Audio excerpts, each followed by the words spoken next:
บ่นั่งอยู่ลุง เส้นเล็กเนื้อเปื่อย เนื้อเปื่อยไม่มีเนื้อกระหมดเหลือแต่ลูกชิ้นอย่างเดียว เส้นมาๆของเขาลูกชิ้น มาม่าลูกชิ้น มาลูกชิ้น เจ้าได้ตอบตกเป็นภรรยาของประธานบริษัทเพื่อรับของขวัญหลังจากที่ได้ข่าวว่าประธานบริษัทกลายเป็นคนที่ปกป้องภรรยาอย่างบ้าคลั่งทันทีรีบไปที่ร้านอาหารเพื่อจัดการกับผู้หญิงเจ้าเล่ห์ประธานตรวจสอบอย่างละเอียดแล้วเป็นผู้หญิงเช่นนักเบอร์ลี่ที่ตอบตกเป็นภรรยาของเขาและรับของขวัญไปตอนนี้พวกเขากำลังทานอาหารที่ร้านสือจิสุจัดการหน่อยไปที่ร้านสือจิสุฉันอยากไปดูคนที่กล้าตอบตกเป็นภรรยาของตระกูลผู้ มัน ว่าเป็นใครกันแน่ ที่บ่ายเหรอครับจะบ่ายโมงแล้ว ก็เป็นภาษาอังกฤษล้วนๆอยากเชื่อมต่อกับระดับสากลแล้วงั้นวันนี้ฉันต้องหาเงินได้เท่าไหร่รวยแล้วถามสปี้ดูท่าทางตื่นเต้นของเธอสิ เนี่ยหนึ่ง ไม่เคยมากินร้านหรูแบบนี้ใช่ไหมรู้วิธีสั่งอาหารไหมเขาเป็นแค่คนทำงานทั่วไปจะไปรู้อะไรเกี่ยวกับเจ้านายคุณยังคงมีประสบการณ์มากกว่าคุณสั่งอาหารเถอะเจ้านายเลี้ยงแน่นอนว่าเจ้านายต้องสั่ง ได้อะไรเนี่ยลุงเพราะว่าเป็นเอาตู้นั่น ไม่ ใช้ ใช่ ได้ อาหาร นะ มากใช่ฉันจะไปทำหน้าที่แทนได้ยังไงมาเลย เขาจะออกไปใบนึง เจ้านายคุณมีประสบการณ์ จะออกไปดันก่อน ไปบ้างได้ไหมโดนเตือนน่ะกำลังทำพิธีหรอนะแล้วเต้นไปน้ำท่าน้ำมวนแหละ ผู้ใด ตู้นั่นแหละก็เขาเปิดเพลงสาวแหล่เหมือนว่าไหนเล่าเนี่ยเขาแบบม้วนย่างคักเลยแล้วเพลงมักมวนไปว่า ได้ตอนเดี๋ยวบรรณาเล่นว่า เออเรามักมวนอยู่แล้วไปแฮง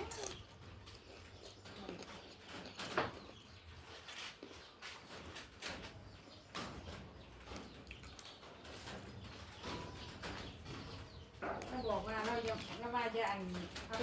เอากูไปอย่าเอาเปิดเพลงเสาเด้อเราว่าจะเปิดเพลงโน่นนี่กับเสียงได้หรอวะ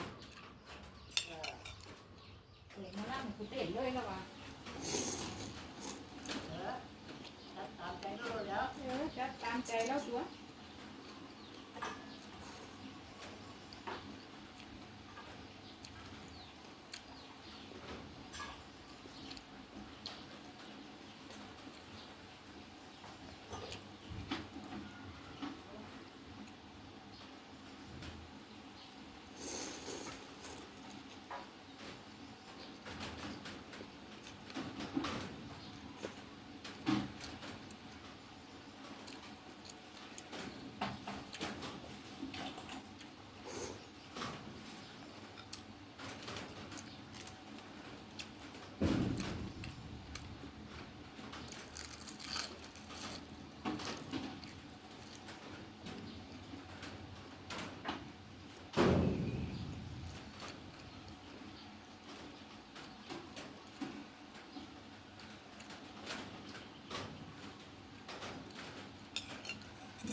นี่ได้เหรอลุงแต่ว่าเหรียญเขาเบิกยังไม่ได้เหรียญมันเบิกยังไม่ได้ต้องให้ครบ100 เหรียญก่อนเขากระชะสมไปเรื่อยๆพอ100 เหรียญเขาจึงเบิกได้ไม่หลายเลยเด้ เอาคิดเป็นว่า ฮะ พวกคนไล่ไงวะ เออ ไล่แล้วพวกไล่ไง มีคนติดตาม ไล่จน แล้วก็โฆษณาเขาอันในเฮ้านี่นะคิดเฮ้าโฆษณาเขาคิดเฮ้านี่มันจังได้ใช่จังเดียวเลยเนาะ จับ ก็ ซื้อบอกหอยอั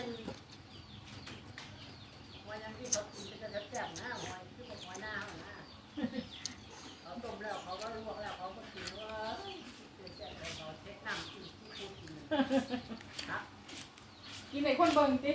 เออโอ้ยจำอดเนาะ มีคนติดตามเขาหลายโฆษณามันจะเข่ากันเขาก็ได้ถ้าสงเหรียญไปเรื่อยๆหอด100 เหรียญเขาก็เบิกได้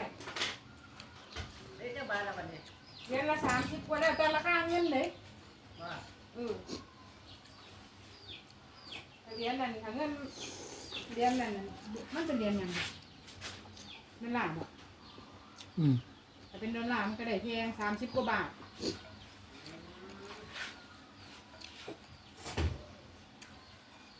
ได้100 เหรียญบางคนก็ได้6-7,000ถึง7,000ถึงแล้ว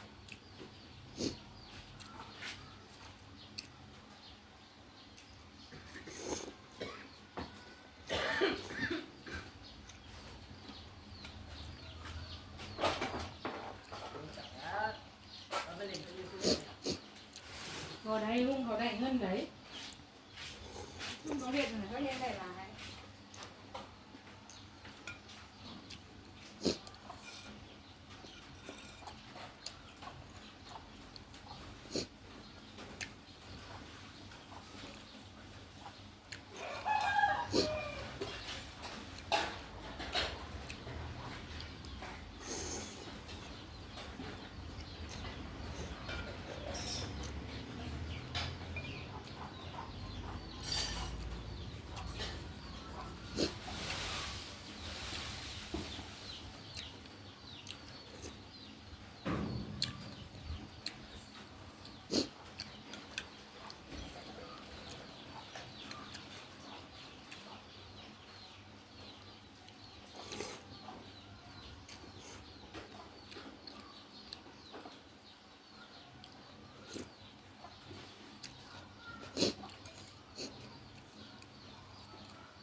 ก๋วยเตี๋ยวเนี่ย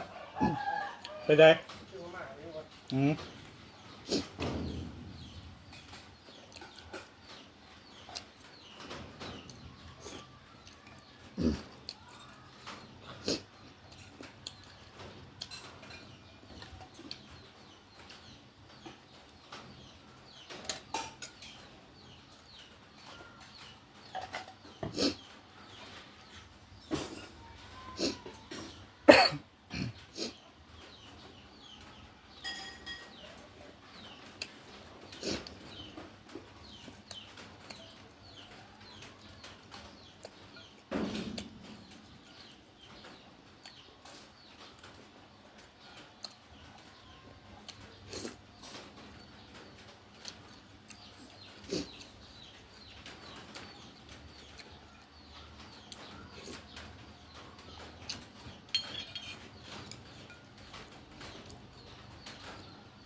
ก๋วยเตี๋ยว